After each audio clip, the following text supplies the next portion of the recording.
At first, the players thought a training session at Merewether Baths was going to be easy, but leading sprint trainer Dennis Pitt had other ideas. Coach Jim Foley also wanted to see how they responded to pressure. Most of the players were booked by the police for parking illegally, and for the first time they had to train in front of the public. Most of them found a way around the problem. Others seemed to think that the problem was a bit too much to handle, you know, and perhaps this is an indication of what's happening in matches. Foley believes a few key players aren't committed in their defence or attitude towards the game and are letting the team down. They know who they are. I mean, you can't fool these guys. They're intelligent people, all of them. And amongst ourselves, there are no secrets who are the people who are slacking. Foley says the players under scrutiny have had ample warning and are now facing the axe, and it could fall as early as tomorrow at the team's last session before playing Brisbane. And no matter what the makeup of the team, former Breakers coach Bruce Stoll, now running the ship at Brisbane, can expect a rowdy reception on Monday night. I'm not a great fan of Bruce's myself personally, but you know, I mean, I'm not there for a grudge with him. I mean, he's got a job to do, I've got a job to do, and the players have got a job to do. And I just hope that we go out more for the love of Newcastle than the hatred of Bruce Stoll.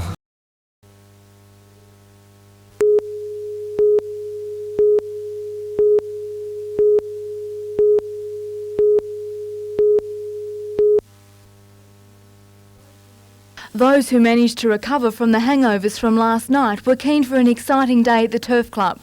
An estimated crowd of more than 5,000 turned out for the event and kept the bookmakers busy. As with all major racing events, the fashions on the field were fiercely contested among the ladies. There was a 7-race card for the day's event. The first race was the H.R. Munro's 2-year-old Open Handicap.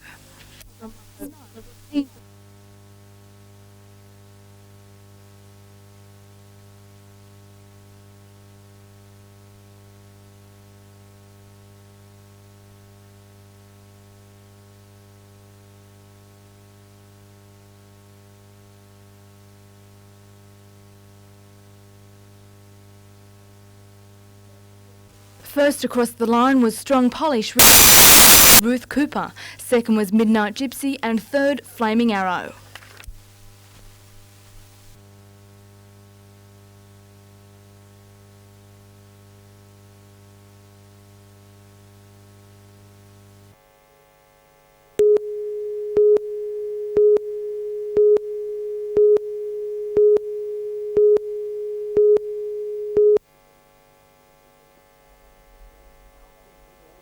He's tall, powerful and even looks a bit like Dean Jones the cricketer, but Dean Jones the cyclist is finally getting out of his namesake's shadow. It's become a bit of a joke initially in the cycling ranks, but I'm starting to improve myself in cycling now, so I'm sort of Dean Jones the cyclist, not the cricketer. The 21-year-old from Newcastle rides about 1,400 kilometres a week when he's in full training. In quieter times, it's about half that. Yeah, there's not much time for anything else when you're spending sort of 8 hours a day on the bike. Dean has been selected for the second year in the Australian Institute of Sports Cycling squad. He leaves for Canberra next weekend. In February it will be high altitude training in South Africa, then racing across Europe and hopefully the Commonwealth Games in Canada. He'll be competing in the 100-kilometre road time trials. A professional contract would assist his career, with salaries ranging between $20,000 and $2 million a year. Peter Ryan, NBN News.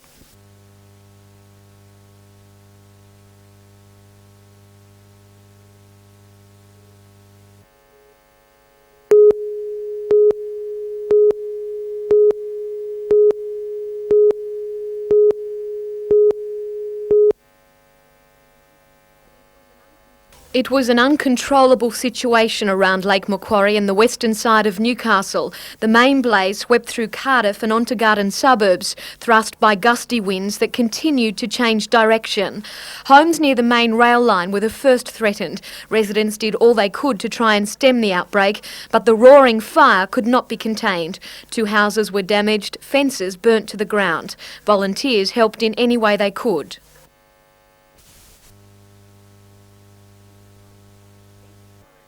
Each time fire officers thought they had a fire contained, it would flare again. Behind Prospect Road, the fire swept through the gully. At first, residents could see just smoke. Then the blaze erupted in the backyard of this house.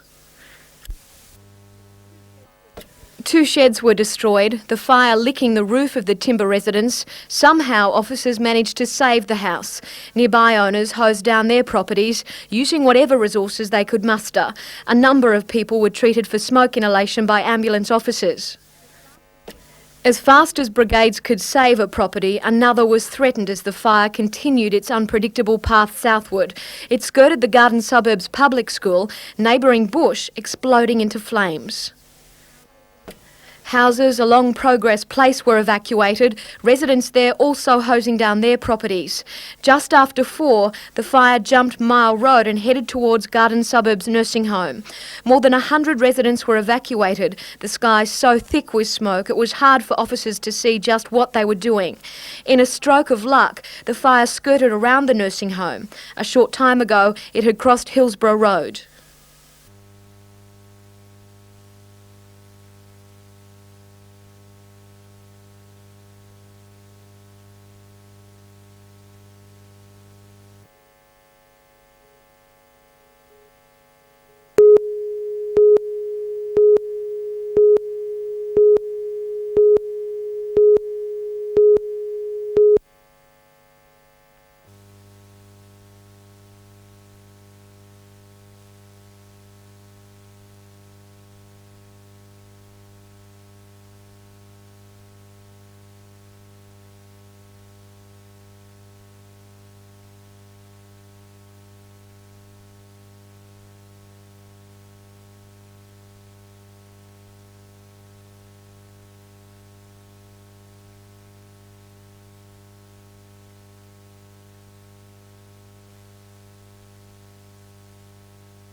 The Surf Rescue Challenge hits the water tomorrow. Lifesavers working and competing with all the essential skills that people rely on every day at the beach.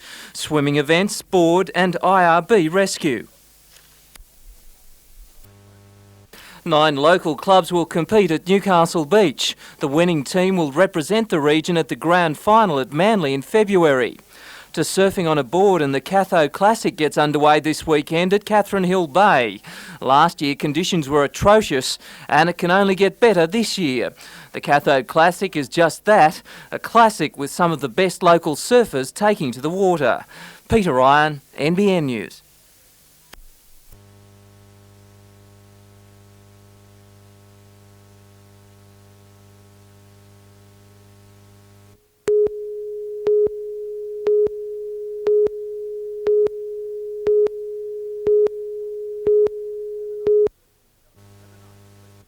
Overnight, the region's television, radio and emergency communications were threatened as a wall of fire swept over Mount Sugarloaf west of the city. Minor damage was done and there were interruptions to NBN signal as well as police and fire radios. But in the shadow of Mount Sugarloaf, residents of the village of Seahampton faced an uneasy wait. As the fire glared over the treetops, police stood by for an order to evacuate. Luckily, as night fell, the wind decreased and so did the fire risk, giving firefighters the chance to create fire breaks by bulldozing and then backburning. Seahampton has now become a staging area for fire operations in the area, residents providing a constant flow of food and drinks to the men and women who've become their protectors. Jim Sullivan, NBN News.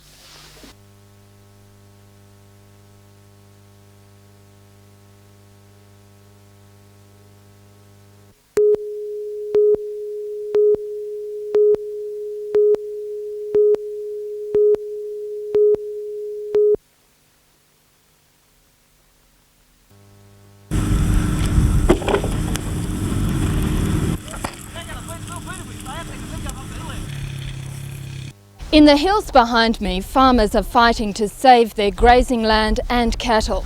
At stake is their livelihood. Scorching heat and thick smoke made the job more difficult. Farmer Ron Rapson could only look on helplessly as his property burned.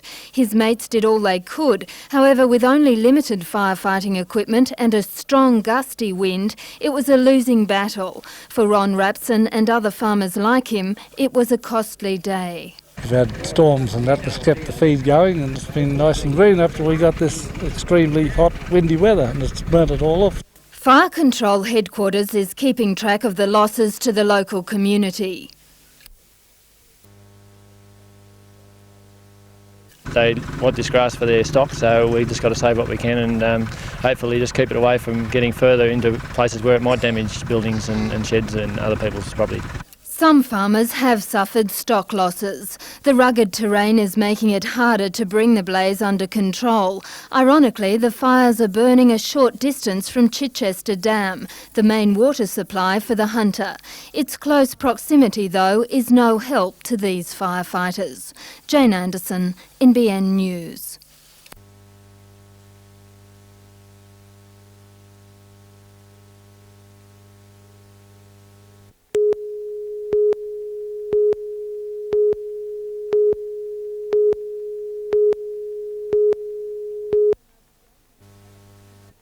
Senator Curnow began her informal visit to the North Coast by visiting the charity she was umpiring for. But her beneficiaries at the Port Macquarie Koala Hospital hardly knew she was there, only waiting briefly for an introduction. After having a look around, it was then off to Wauchope for the bash for the Ashes. The 40-over match was between the Hastings District Cricket Umpires Association and Wauchope Fire Brigade, along with a few ring-ins from local clubs. It may not have been a great display of cricketing skill, but it certainly was entertaining. But hopeful shouts like these were not going to sway Senator Curnow. An experienced umpire, she gained her ticket while working as a housemaster at a Queensland boarding school. But at the end of the day, after all the decisions were made, Wauchope Fire Brigade emerged the winner.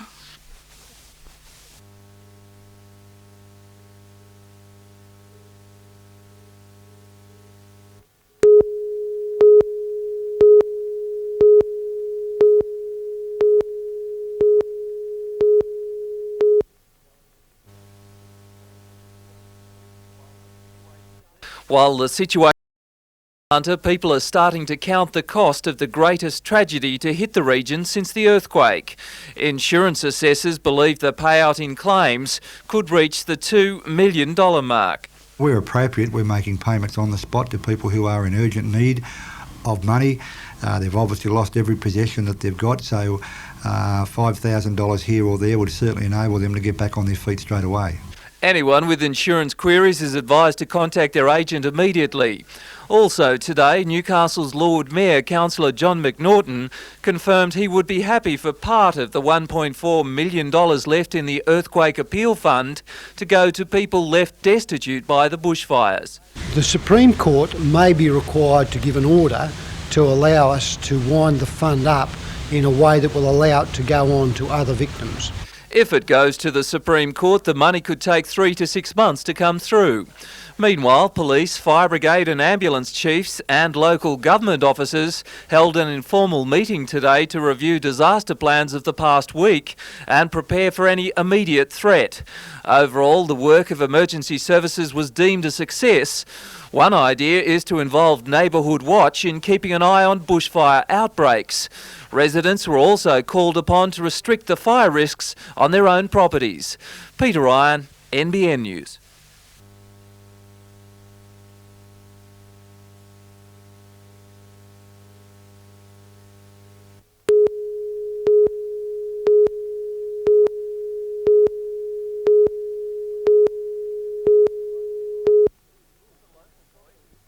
The local boy who did good playing soccer in England was back on home turf sharing his skills with some up-and-coming stars.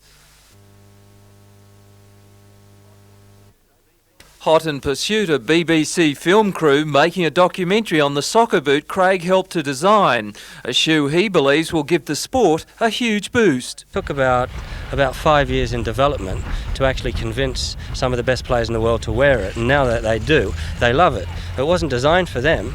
It was designed for the kids. It has special grooves on the toes, ensuring that the ball will not slip off the boot, especially in wet conditions. Craig has signed a deal with a major shoe company. He expects the boot will be the official footy boot for the Soccer World Cup.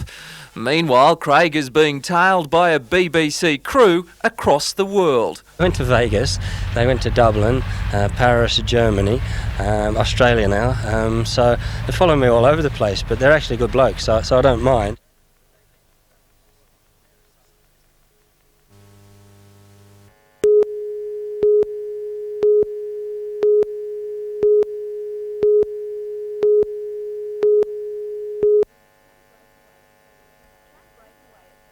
Camp Breakaway at San Remo is better known as a holiday camp for disabled children, but during the last week it was home for 250 Victorian volunteers.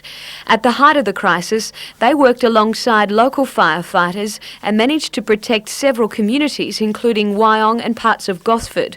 They were given a hero's farewell last night as they prepared for home.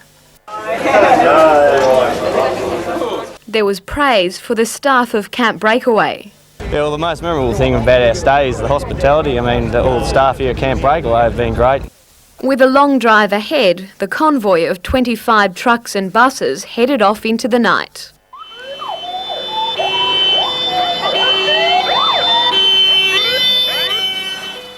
Meanwhile, our own volunteers and New South Wales brigades are still working on a big blaze at Gospers Mountain to the west of Gosford. It's burning south through the Wallamai National Park and has destroyed around 280,000 hectares of bushland. This map will give you some idea of how large it is, a burning area 3 times the size of Sydney.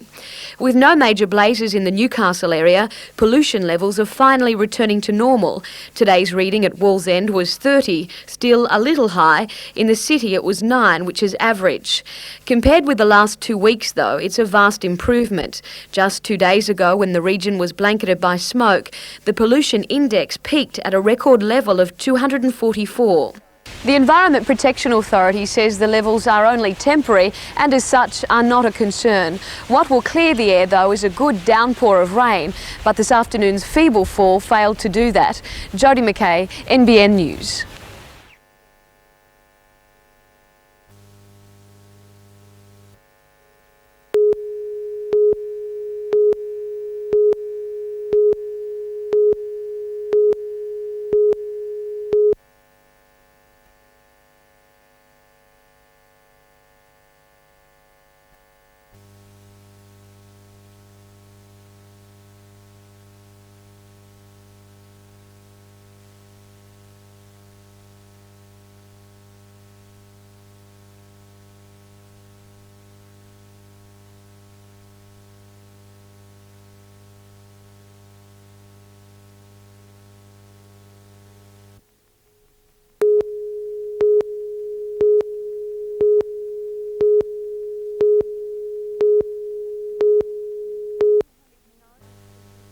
It's known as the richest 200-metre race in New South Wales. The Port Gift attracted another impressive field this year, with local and interstate runners competing.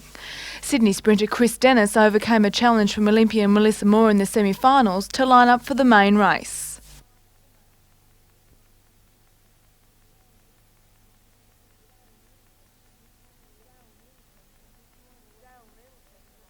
Daryl Needleton from Victoria was the next to cross the line, followed by ex-Victorian, now local man Peter Fitzgerald. Amald Ritz took out the 70-metre event, but it was Laurelton's Donald Hunter who made the biggest impression at the carnival. He won the restricted 70-metre sprint, the backmarker invitational race, and came home second in the open 70-metre event.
Eight clubs remained in the competition for the quarter-finals round at Wallsend. Another 8, made up of district, city and suburban sides, had already bowed out after last weekend's heats. The 15 overs competition gives the players a chance to have a swing. 4s and 6s were raining down. The turnover of batsmen for getting their guard was quick. Southern Lakes was putting up plenty of catches for rivals Belmont, who've won the comp for the past 4 years and have made the finals for the last 7. Shane Duke caught out a high-scoring Greg Andrews in a nonchalant exhibition of fielding on the boundary. Rob Williams caught Grant Solway for 24. In other matches, Thornton went through to the semis against Hamilton Wickham, and Cardiff and Lambton also lived to play again. Finals matches are continuing at Wallsend Park.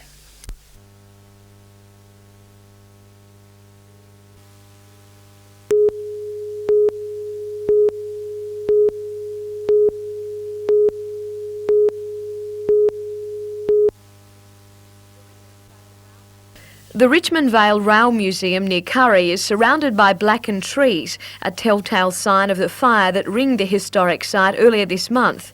Around a dozen carriages and coal hoppers were damaged, or can be repaired, but it will take time. None of it's not repairable, though at this stage it doesn't rate top priority. Brian Hutchison is one of scores of museum members who worked during the weekend to tidy up the site and assess the damage. He also fought the fire and says it could have been much worse. I think we've come out of it very well, actually, considering all the scrub and the age of the things that are around. It doesn't take much to ignite them. The museum will need to spend around $30,000 replacing up to 400 burned railway sleepers. The state government will be asked for assistance. The only other damage was to this Poppet Head building. The floor was charred and will need replacing. Museum directors are hopeful it won't ruin the museum's chances of starring in a Hollywood movie. We're one of many sites they're looking at. The time frame they're looking at for doing their filming, if they choose us, by that time I think the trees will be looking green again.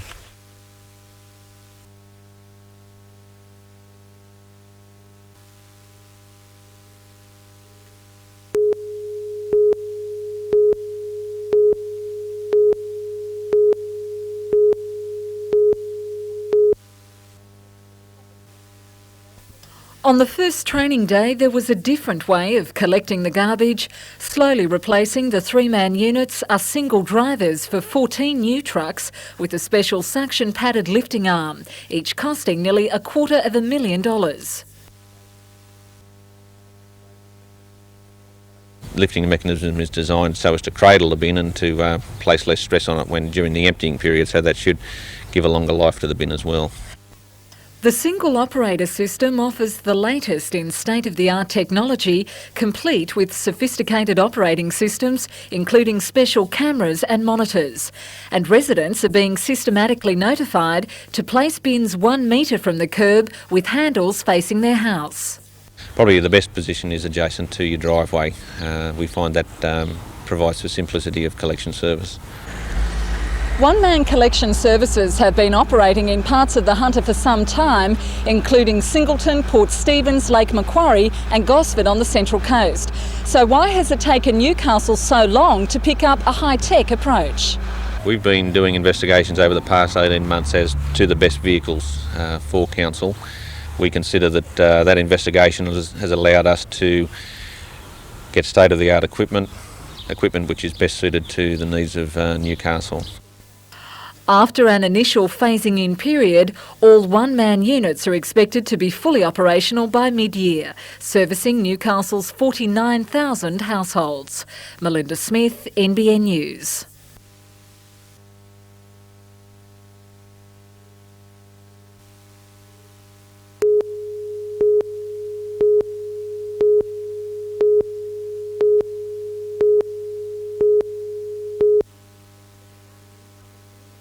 It's about to become a familiar routine for these police. The first 5 of 29 Newcastle officers who were given transfer notices take up their posts this week.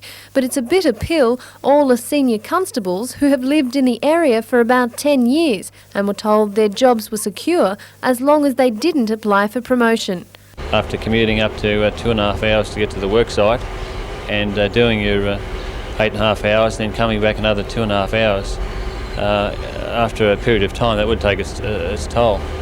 The police department first suggested the idea 9 months ago when Sydney-based police had complained they weren't able to transfer out of the city under the normal scheme. Some were commuting from the Central Coast and Newcastle. Now these officers are facing 3 years of separation from families or commuting with no guarantee they'll be moved back. There's almost no housing assistance or travel allowance. I'm a professional person. Every single one of the women affected is a professional person. Other people have got their own social things, their leisure things through the day. What do they think, we're just going to pack up and go to Sydney, in another 3 years we'll come back, start a new career? The last hope for the officers is to convince the monitoring committee set up by the Police Commissioner that the forced transfer system is unwarranted because on average 25 police officers leave the Hunter voluntarily every year.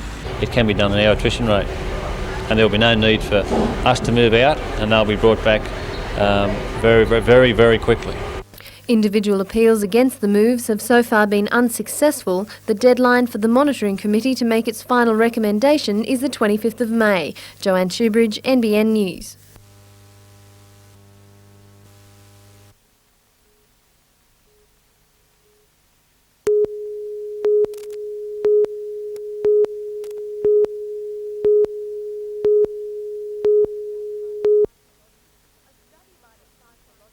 A study by the Seismological Centre in Canberra has found Newcastle is the most likely area in Australia to experience another serious earthquake. According to Dr. Marion Lieber, the city has a 10% chance of being hit by a quake within the next 50 years. Unfortunately, we can't predict them, so I can't say that. Because of their unpredictability, the city was not prepared for the earthquake of 1989. But now, 4 years on, a disaster management plan has been devised in line with state government legislation. It can be activated within minutes. There's coordination, more coordination between the 6 emergency services. In an emergency, the police take control and work directly with Newcastle Council and authorities responsible for welfare, transport and communication. The council and the city would be much better placed in the event of another earthquake, in that buildings would be safer, but also the council has, and all of the emergency agencies have been working through an emergency management committee during that period. If we do have another earthquake or a similar disaster, then this building in Tyers Hill will become the operational nerve centre. Newcastle Council has purchased the site, and while it still requires a lot of work, it will become the city's emergency operation facility. Jodie McKay, NBN News.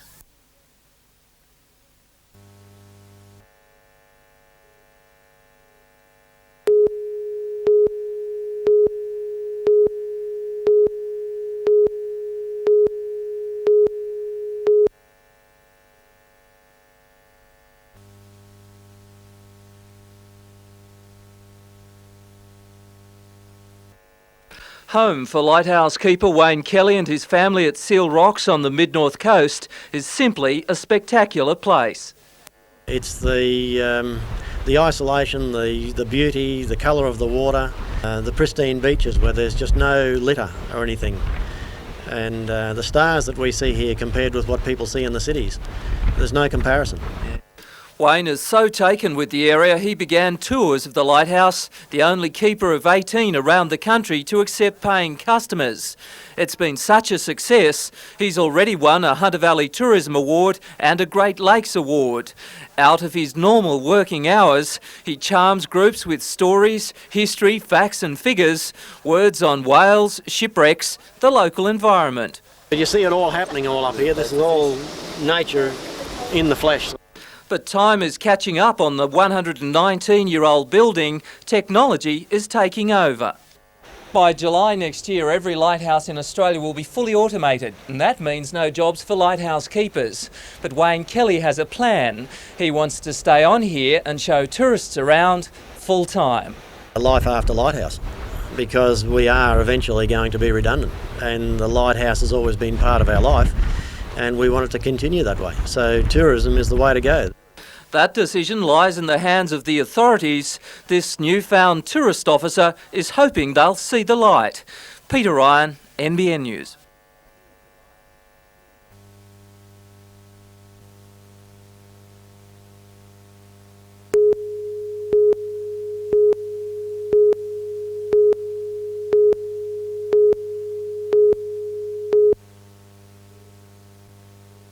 From the Central Coast, it was the Gorican branch that stole the show, with the 11 staff and manager Steve Taylor taking to the rugby league field. Great imagination and attention to detail.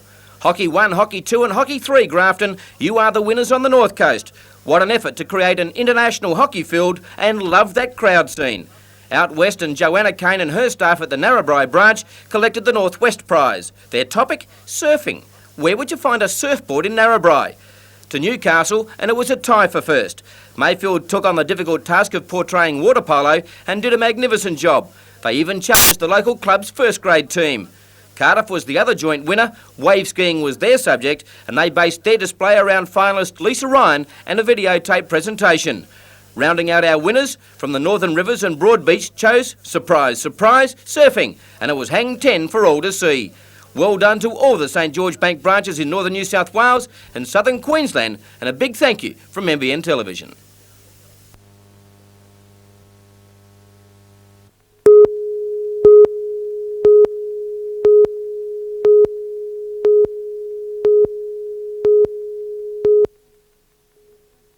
The Transport Minister was in the Hunter at a low-key ceremony to mark the handing over of part of the region's railway history to Maitland Council.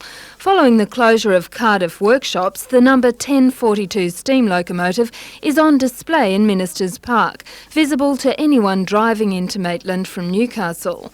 It seems the decision has caused squabbling amongst rail enthusiasts. Many believe it should have been restored and operated, not put in a park where it could be vandalised.